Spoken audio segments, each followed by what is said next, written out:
வணக்கம் நண்பர்களே, வாங்க இன்னைக்கு நம்ம வீடியோவில் கோயம்புத்தூர் ஸ்டைலில் வெள்ளை பிரியாணி எப்படி செய்கிறதுன்னு பார்க்கலாம். வெள்ளை பிரியாணி செய்கிறதுக்கு நான் சின்ன வெங்காயம் எடுத்திருக்கேன், அதுக்கப்புறம் பச்சை மிளகாய் எடுத்திருக்கேன், கொத்தமல்லி எடுத்திருக்கேன், புதினா என்கிட்ட ட்ரை பவுடர் இருக்குது, புதினா இருந்தால் நீங்கள் புதினாவும் எடுத்துக்கோங்க, பூண்டு எடுத்திருக்கேன், இஞ்சி எடுத்திருக்கேன், சோம்பு 2 லவங்கம், அன்னாசி மொட்டு 2 பட்டை, 2 மராட்டி மொக்கு எடுத்திருக்கேன். இதெல்லாம் நாம் மிக்சியில் போட்டு பேஸ்ட்டாக அரைச்சி கொண்டு வந்துடலாம். தாளிக்கிறதுக்கு ஒரு வெங்காயத்தை நீல வாக்கில் நறுக்கி வச்சுருக்கேன்.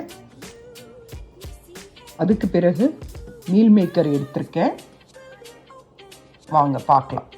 தாளிப்புக்கு நாம் பிரியாணிக்கு போடுற எல்லா பொருளையும் நான் எடுத்திருக்கேன்.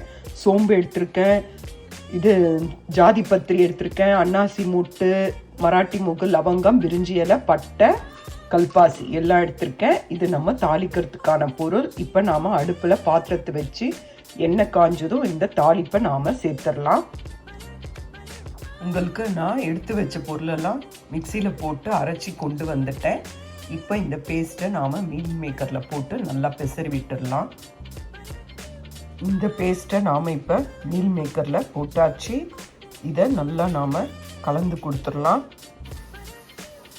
இப்போ பாருங்கள், இந்த ஒரு சின்ன குழிக்கரண்டியில் நான் 1.5 கரண்டி தயிர் எடுத்துட்டேன்.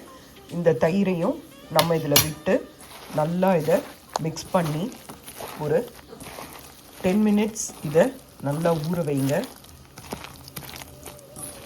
நல்லா பெசரி இதை ஊற வச்ச பிறகு வாங்க பார்க்கலாம்.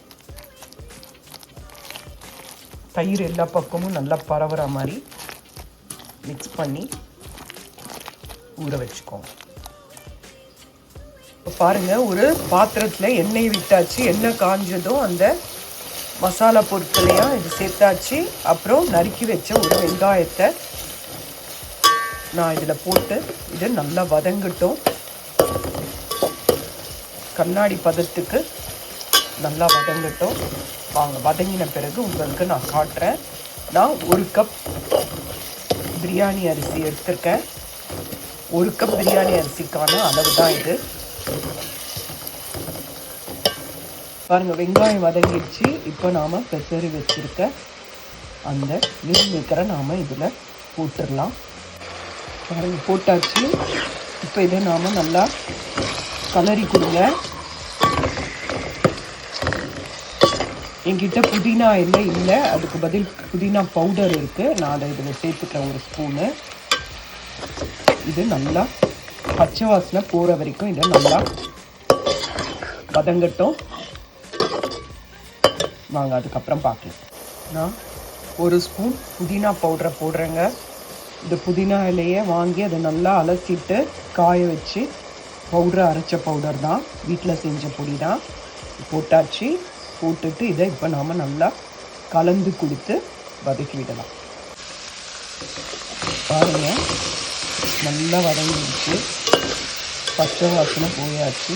இப்போ நாம் 1.25 கப் அளவுள்ள தண்ணியை நான் விட்டேன். பாருங்கள், தண்ணி விட்டாச்சு. இந்த தண்ணி நல்லா கொதிக்கட்டும். நல்லா கொதிச்சிட்டோன்னு நாம் அலம்பி வச்சுருக்க அரிசியை போட்டுடலாம்.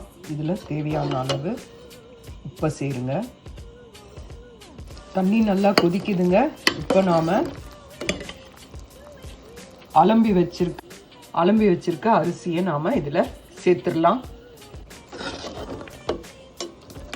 அலம்பி வச்ச அரிசியை நாம் இதில் சேர்த்தாச்சுங்க. இப்போ இதில் நாம் ஒரு 1/2 மூடி எலுமிச்சை பழத்தை பிழிஞ்சிடலாம். இப்போ பாருங்கள், இதில் நான் ஒரு 1/2 மூடி எலுமிச்சை பழத்தை நான் இதில் பிழிஞ்சிடுறேன். அவ்வளோதாங்க. இதை ஒரு கலரி தட்டை போட்டு மூடி வச்சுடுங்க. பாருங்கள், இது ஒரு கலருங்க. ஒரு 10 நிமிஷம் இது ஹை ஃப்ளேமில் இருக்கட்டும். இது நல்லா கொதித்த பிறகு வாங்க பார்க்கலாம். 10 மினிட்ஸ் கழித்து நாம் இதை திறந்து பார்க்கலாம். இப்போ இதை ஒரு தட்டு போட்டு மூடி வச்சிடலாம். இப்போ பாருங்கள், நம்ம 10 நிமிஷம் வச்சாச்சு. தண்ணிலாம் அதை பாருங்கள் நல்லா வத்திடுச்சு. இப்போ நாம் இந்த சாதத்தை இந்த மாதிரி கலந்து கொடுக்கணும். கலந்து கொடுத்துட்டு இதை லோ ஃப்ளேமில் 20 மினிட்ஸ் வச்சுடுங்க. வாங்க உங்களுக்கு காட்டுறேன். நல்லா கலரி கொடுத்த பிறகு ஒரு தோசை தப்பா உங்ககிட்ட இருந்ததுன்னா அந்த பேனை அடுப்பில் வச்சுடுங்க. அடுப்பில் வச்சுட்டு இப்போ நாம் அந்த பாத்திரத்தை இது மேலே வச்சிடலாம். வச்சுட்டு ஒரு 20 நிமிஷம் கழித்து நீங்கள் எடுத்து பார்க்கலாம். வாங்க, இந்த மாதிரி வச்சிடுங்க. மேலே ஏதாவது ஒரு அடிகனமான பாத்திரத்தை எடுத்து வைங்க.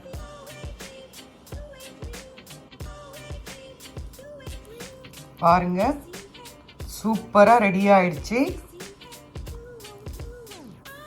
செஞ்சு பாருங்க. செஞ்சு பார்த்துட்டு சாப்பிட்டுட்டு எப்படி இருக்குன்னு சொல்லுங்க. ரொம்ப நல்லா இருக்குங்க, நல்லா அருமையாக இருக்குது. இதை செஞ்சு பார்த்துட்டு உங்களுக்கு பிடிச்சிருந்ததுன்னா இந்த வீடியோவை லைக் பண்ணுங்கள். இப்போ பாருங்கள், ரெடி ஆயிடுச்சு. இப்போ இதை நல்லா கலந்து விடுவோம். கலந்து விட்டுட்டு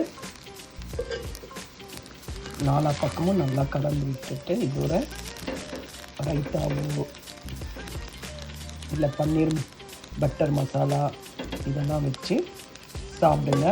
இது ரொம்ப அருமையாக இருக்கும். இந்த வீடியோ பிடிச்சிருந்தா நீங்கள் லைக் பண்ணுங்கள். ரொம்ப சுவையாக இருக்குங்க. இது செஞ்சு பாருங்கள். குங்கு நாட்டு பிரியாணி, கோயம்புத்தூர் பிரியாணி ரெடி.